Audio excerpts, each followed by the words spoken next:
Yo guys, what's up? My name is Jenise and I am an aspiring Olympic snowboarder who lives in a van. In today's video, I'm going to talk about what it's like to do van life while a global pandemic is going on and like all of civilized society has been totally uprooted. Let's do this.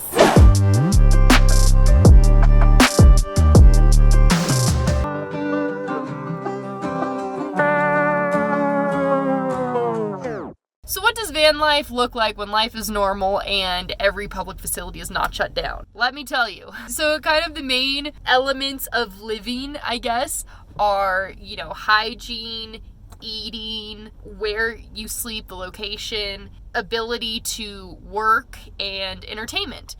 So, I guess I'll go through those. Typically, if I'm in a city, I park in, a residential neighborhood for the night, and if I'm in the outdoors, out in nature somewhere, I would park at a campsite or just off-road on a trail. There's a lot of options for where to go, especially when you're thinking about getting off the grid and going to nature. There are a lot of places that you can pull over and park normally. Now on hygiene, normally I would be going to a gym to shower. And then when it comes to basic hygiene, like brushing my teeth, washing my hands, I go to grocery stores, libraries, coffee shops, restaurants. A lot of time right before going to bed when I'm in the city, I go to a bar, I go straight to the bathroom, I wash my hands, take my contacts out, brush my teeth, and then I head to my car and go to sleep.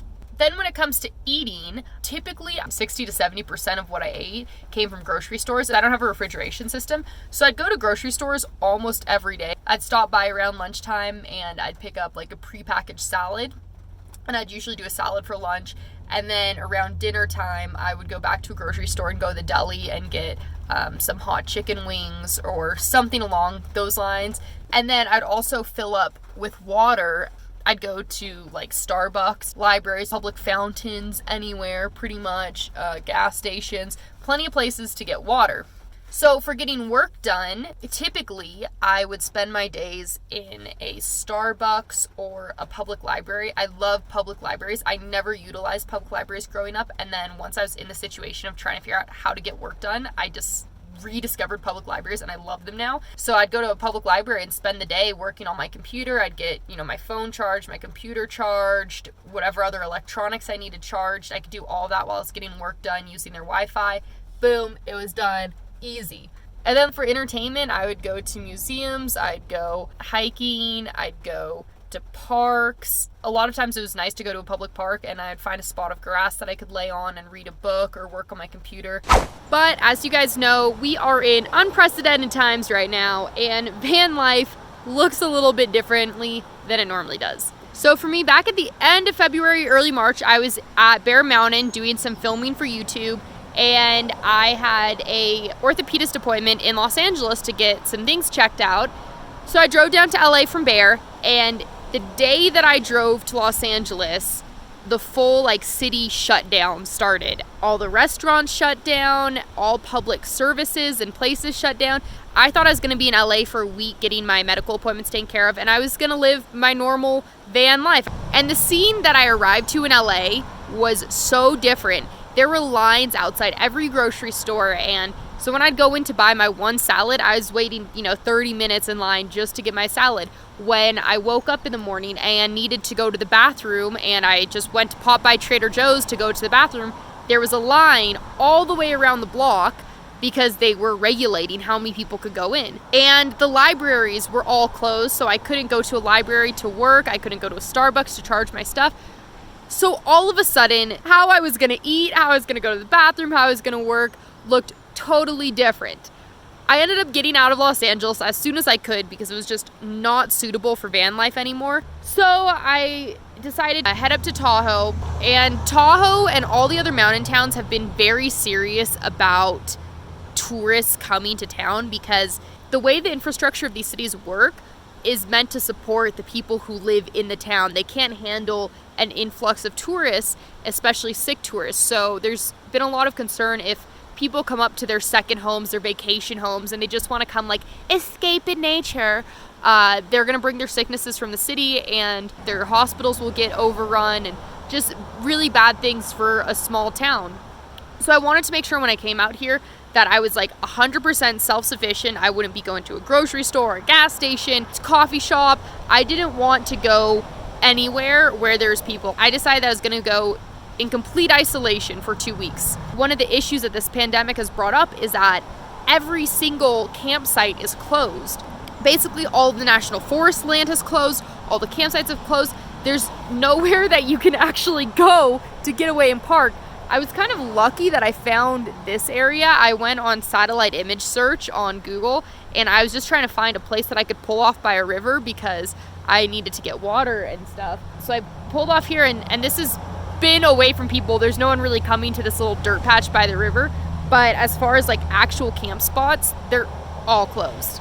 The other thing that's difficult right now about doing van life in a pandemic isn't just finding a place to park, it's finding a place to relieve yourself. Like I said before, typically I would go to the restroom at the library or Starbucks or bars, restaurants, pretty much anywhere. Now that those are all shut down, and I don't want to be going into the grocery store where I'm around people, I want to be in total isolation, finding a place to go to the bathroom basically means nature. So there's kind of like strict rules about going to the bathroom in nature, and one of them is that you need to be like 200 feet from a water source. And then one of the rules with like going number 2 in the forest is that you're supposed to at least dig a 6-inch deep hole and do it in there, and then you cover it with dirt. So going to the bathroom during a pandemic means having to get a little bit creative with where I go, and there's not always a bathroom accessible. On the topic of hygiene while in complete isolation, it is hard since I can't go to a gym to shower, and I can't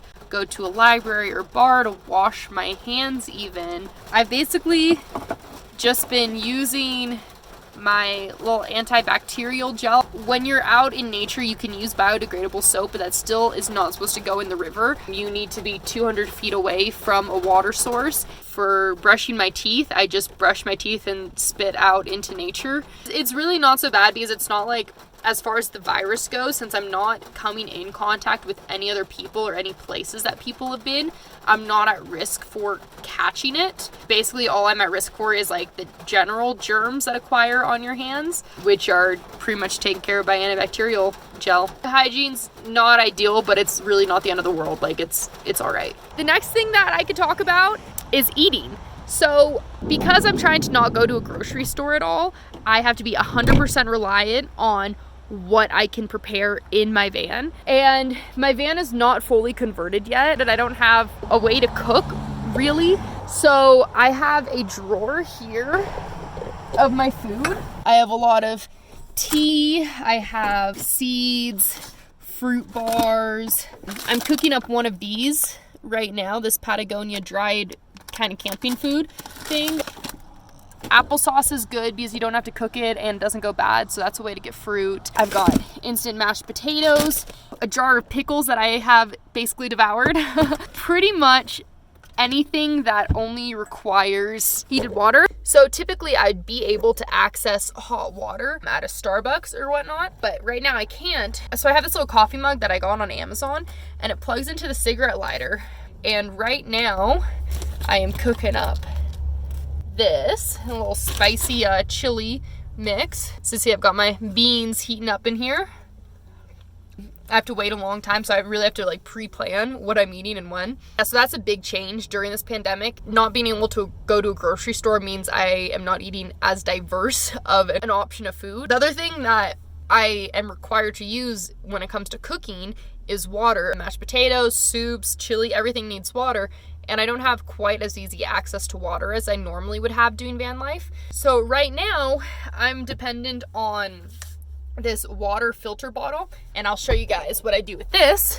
So I have like 3 water bottles in my car that I try to keep filled, and then once I run out of water is when I need to make a trek back to a place with a river or a lake. Once I'm at the river or lake, it's pretty easy to get the water. So I just pull this open, and I just come in and I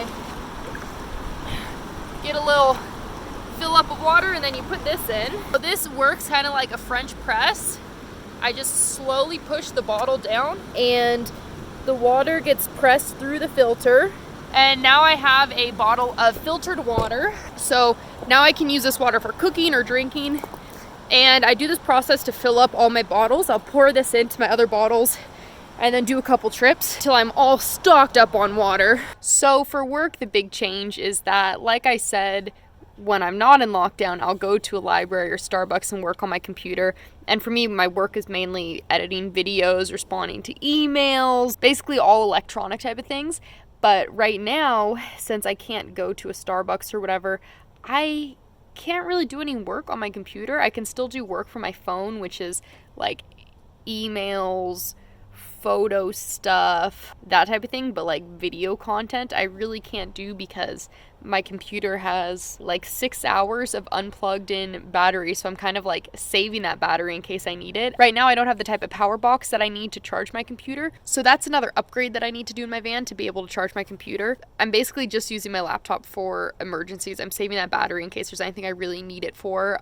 If I need to transfer a file from my computer to my phone or whatever, I'm trying to reserve my battery for that for now. So that's making work hard, which is a reason why personally I could stay out here in nature, but as far as work goes, I will have to go back to my parents' house to be able to like catch up on things that I actually need to do. And then as far as entertainment, I have another drawer in my dresser that goes to basically just all of my entertainment type of things. So I got a few books, and then I have Rubik's Cube, I have some embroidery floss, I have pens, I have a notebook, I have a little baby Rubik's Cube, throwing knives somewhere.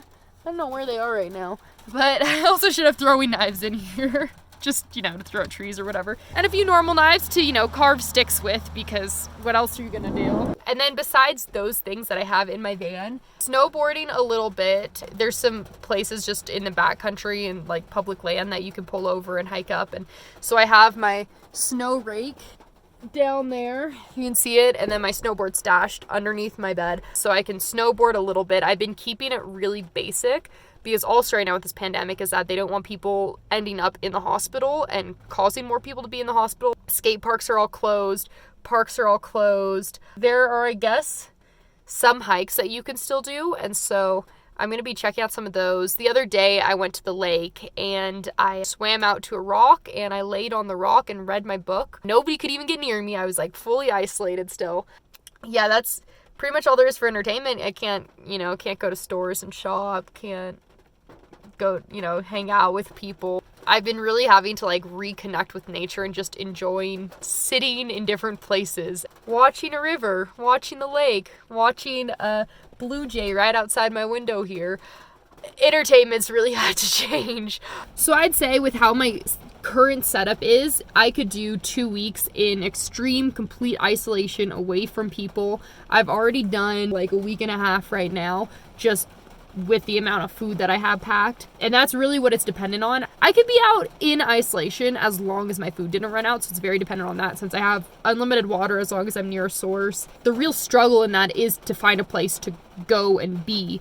And I think a lot of van lifers are in the same situation right now where they don't know where to go because everywhere you would typically go and park and live is closed because they don't want people vacationing. But for some people, it's not a vacation, it's their life. And like when I was in LA, I really thought about the homeless situation. When they can't go into a library or to Starbucks, the city parks have all shut off their water fountains. So you can't even go into a city park and get water. So how does someone who's homeless or living in their car get water? How do they charge their electronics? Because a lot of homeless people do have some sort of like prepaid phone or, a $5 a month phone or free phone so that they can get help when they need it. And how do they take care of those things? Anyways, I'm going to be putting some more work into this van. The whole shutdown happened like 2 weeks after I got the van, so I didn't have much time to really do anything to it. But my first priority is doing an air vent because I get a lot of condensation at night. My next priority is to put in a power system. I really need to get a battery box, and I'm thinking I'm going to get one of the big batteries that will charge off of my engine while my engine is running, and then I can actually plug my computer, plug everything into that. Eventually in the long run, possibly solar, but right now just getting one of those battery boxes is going to be a big deal because once I get a battery, event and like Wi-Fi, maybe I'll get one of those pay-per-month Wi-Fi things, I could be completely off the grid in total isolation. Right now this is like temporary. I can do 2 weeks, a month max, but the idea is to eventually make a, you know, full-time off the grid situation.